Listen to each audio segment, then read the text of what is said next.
number, but I think that's. I think what so. it said. Well, you- One person. So it's like one of Yeah, the, you guys want you've to got and they hired some- NSBN to Yes. work on In analyzing, which I think this is a really interesting, topic of conversation, because it gets very specific. But in analyzing the conflict of interest transactions, which are plentiful and come up all the time, you have to analyze them with the backdrop of state law, which is what I'm talking about, self-dealing transactions, section 5233. You have to analyze them with the backdrop of federal law, which is section 4958. And then the real backdrop is, how does that look totally in terms of a pure concept?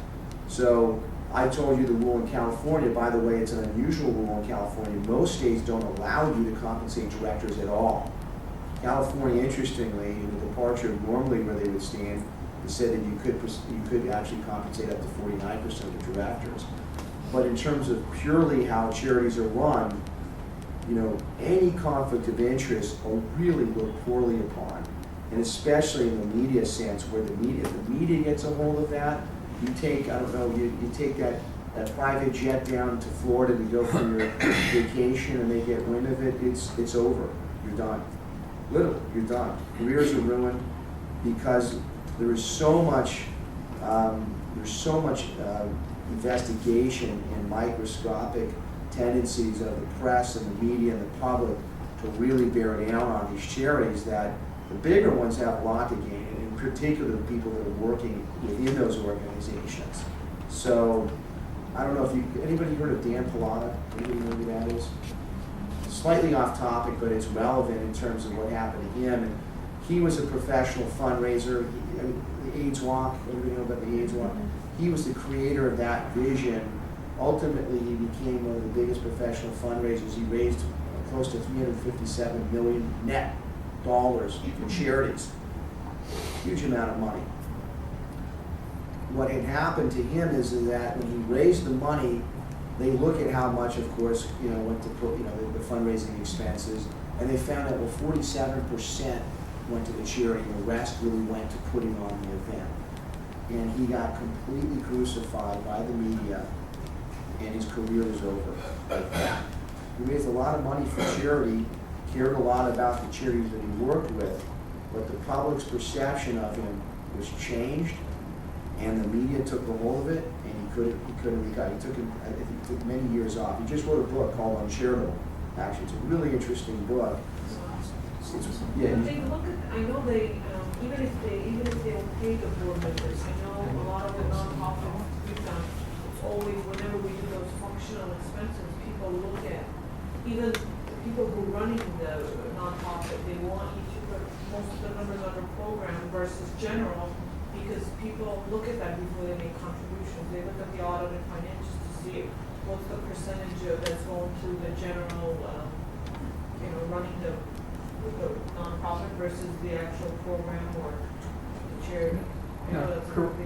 Correct me if I'm wrong, but I think this all has to be disclosed now on the 990 with regards to fundraising. Yes, it does. I think gross and net. So and they make it, and they also tell you if you're trying to consider it a fundraising education campaign, meaning you're saying that when we go around fundraising for an organization, we're also educating, you have to disclose that if you consider it that type of campaign.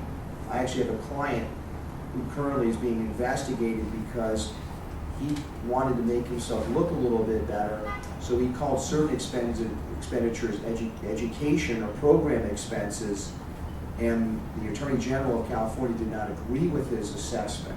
Now he's under investigation for that.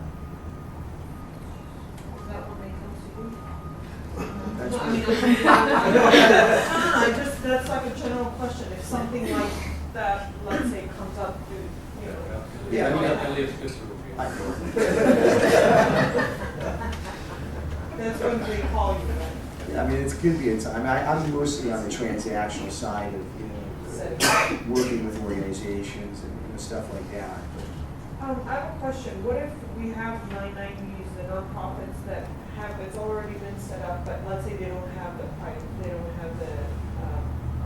conflict of interest. Do you still take those kind of clients up just for that? Oh, I have general counsel for numbers of charities. Our firm does, so we do ongoing stuff. And that comes up. Sometimes you're revising things. We do a lot of statement of bylaws. I can't tell you how many organizations have no idea what their bylaws state and are completely different from what really happens in an organization. Because everybody, when they started out, they got a set of random bylaws that are boilerplate, and they never looked at them. And their organizations have policies and procedures that are very established, and it just seems like common sense for you to go ahead and write it up in the bylaws, and a lot of them don't. A lot of them don't, and of course, you know, if we need someone, we end up wanting to do that, get everything right again, if you will. So, you know, for me, the conflict of interest policy is, you know, something that they would establish a governance committee who would work on that particular project with a lawyer to be able to help them really refine what they're looking at. But when do you notify the charity of a potential conflict of interest is one of the things that you're going to deal with in your conflict of interest policy. What is the timing on it? Generally, it's suggestible that at least annually people just, you know, there's an affirmative document that's sent out to all board members to disclose any conflict of interest. That protects the organization. Everybody see how, because if a person doesn't disclose at that time, the organization can say, listen, we sent it out, they didn't disclose, the rest of the board isn't on the hook for that one individual. So they're the ones that are the one that actually has culpability if there's liability as a result of that transaction occurring. So thinking these things out a little bit, you know, ounce of prevention can really sort of turn a lot of these organizations into feeling more secure about, hey, I'm not really worried about it, but, you know, hopefully most organizations don't have any major issues with this stuff. It's just, this is what the IRS is beginning to look at a little bit more in terms of scrutiny. So, any questions on that so far? So when the board